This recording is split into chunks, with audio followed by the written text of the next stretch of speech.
CCTV যে সেদিন কাজ করছে না সেটা অনিকেত বাবু আগেই ওনার থেকে জেনে নিয়েছিলেন। তাই ড্রিঙ্কের সঙ্গে মেডিসিন মিশিয়ে অজ্ঞান করে তাকে রেস্টরুমে নিয়ে যাওয়া হয়।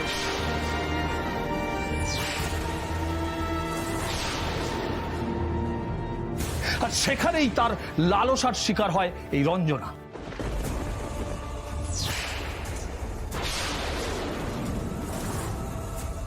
ধর্মপতার কি অবাস্তব কথাবার্তা বলছেন উনি।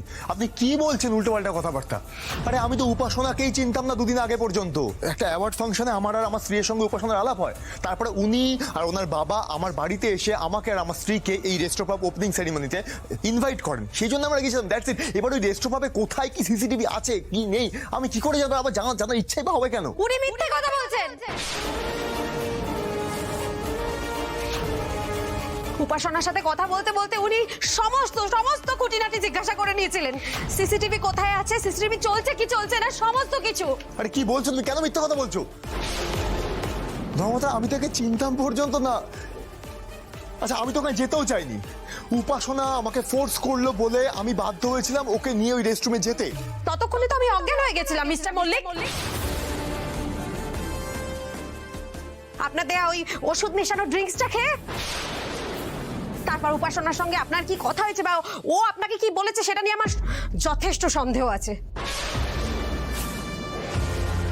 ধর্মপতা উনি আমাকে নিয়ে গেছিলেন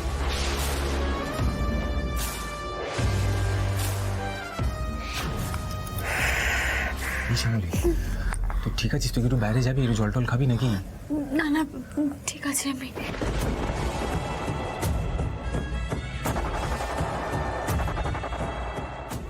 এই সব কিছুর মধ্যে একটা নাম বারবার উঠে আসছে, উপাসনা। তাকে পেলেই সবটা পরিষ্কার হয়ে যাবে। এই যে ফুটেজটা আমরা দেখলাম ধর্মপতার, এখানে তো পরিষ্কার দেখা গেল যে আমার সঙ্গে আরো একটা লোক ছিল, যে ওখানকার স্টাফ ছিল, সেও তো গিয়েছিল আমার সঙ্গে। হ্যাঁ ছিল তো। কিন্তু এটাও দেখা গেছে যে সে বেরিয়ে গেছে, আর সে বেরিয়ে যাওয়ার পরে ওই ফাঁকা ঘরে আপনি কুকীর্তিটা করেছেন। কি অবাস্তব কথাবার্তা বলছেন আপনি?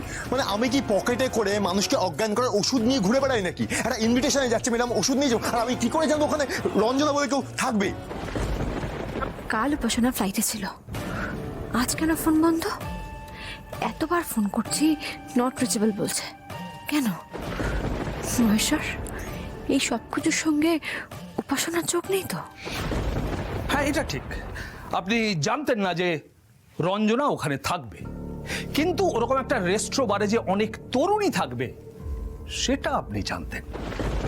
দেখুন, উট কাটা বেছে খায়, কিন্তু আপনাদের মতো মুখোশধারী লোকদের কোনো বাজ বিচার